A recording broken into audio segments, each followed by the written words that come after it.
Going back to the platonic space, I have to ask if our brains are indeed thin client interfaces to that space, what does that mean for our mind? Mm. Like, can we upload the mind?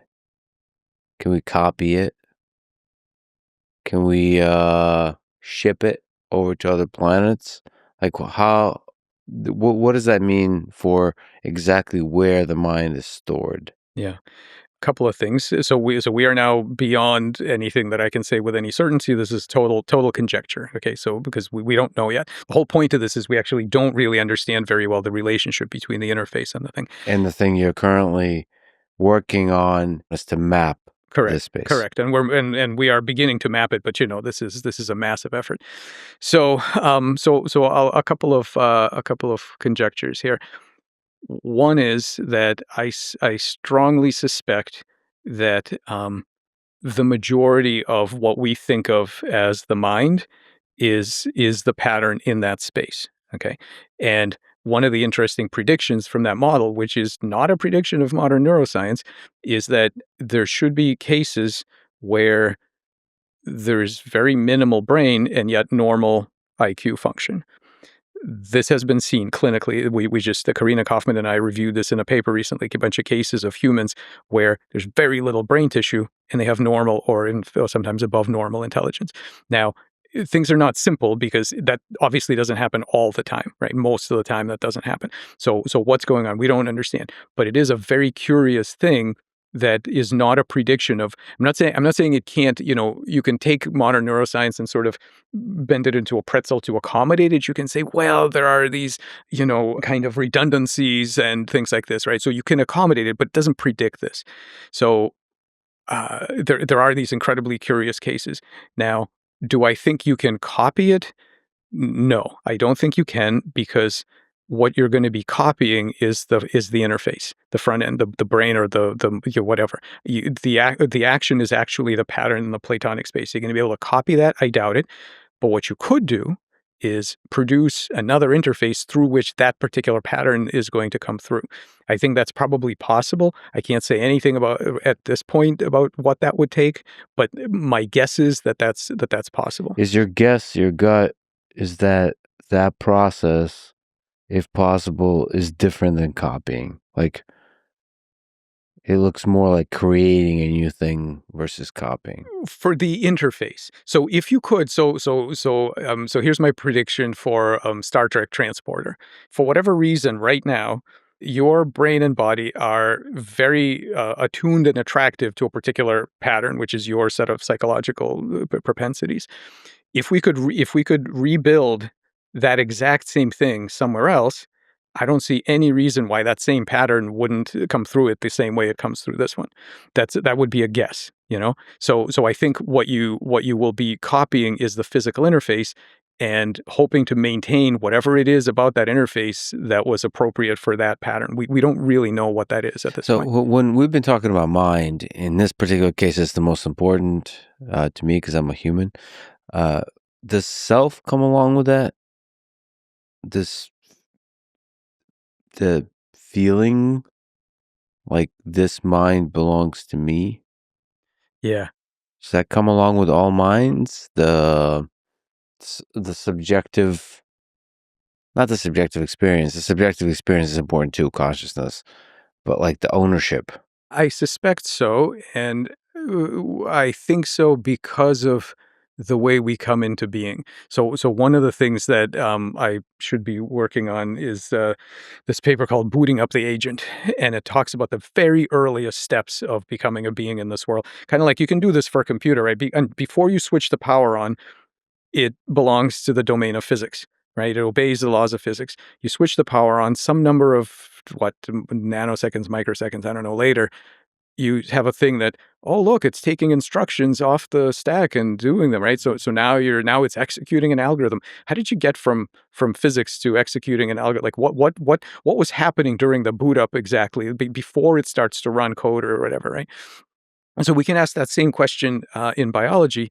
What are the earliest steps of becoming a being? Yeah, that's a fascinating question. Through embryogenesis, at which point Are you booting on? Yeah, Do exactly. you have a hope of an answer to that? Well, I think so. I think so in two ways. The first thing is just physically what happens. So I think that your first task as a being, and I don't think this is a binary thing. I think this is a positive feedback loop that sort of cranks on up and up. Your first task as a being coming into this world is to tell a very compelling story to your parts. As a biological, you are made of agential Yeah. parts. Those parts need to be aligned, literally, into a goal they have no comprehension of. If you're going to move through anatomical space by means of a bunch of cells which only know physiological and metabolic spaces and things like that, you are going to have to develop a model and give them bend their action space. You're going to have to deform their option space with signals, with behavior shaping cues, with rewards and punishments, whatever you got. Your job as an agent is ownership of your parts, is alignment of your parts. I think that fundamentally is going to give rise to this ability. Now that also means having a boundary, saying, okay, this is the stuff I control. This is me. This other stuff over here is outside world. I have to figure out. You don't know where that is, by the way. You have to figure it out. And in embryogenesis, it's really cool. You can, as a grad student, I used to do this experiment with duck embryos, with a flat blastodisc.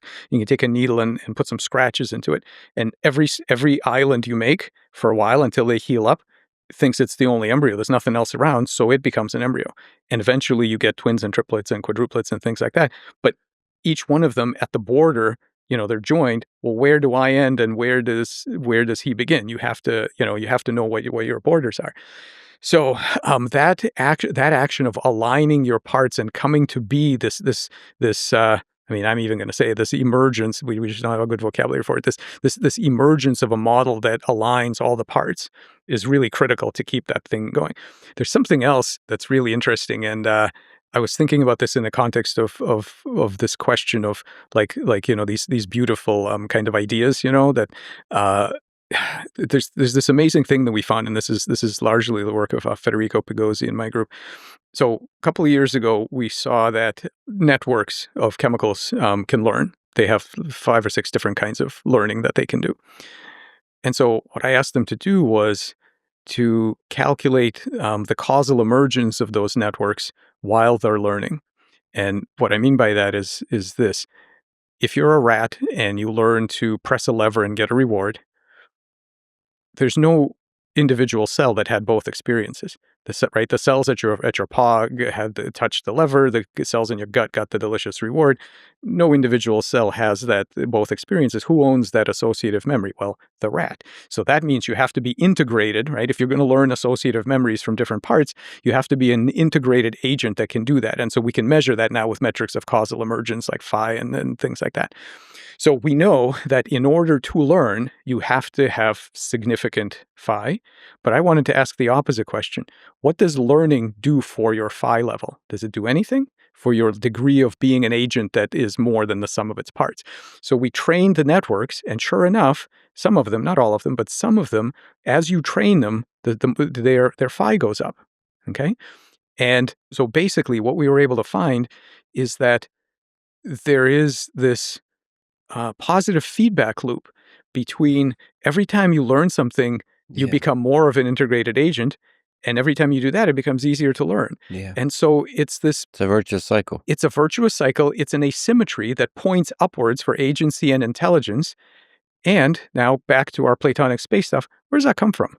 Doesn't come from evolution. You don't need to have any evolution for this. Evolution will optimize the crap out of it for sure, but you don't need evolution to have this. It doesn't come from physics. It comes from the rules of information, the causal information theory, and the behavior of networks, the mathematical objects.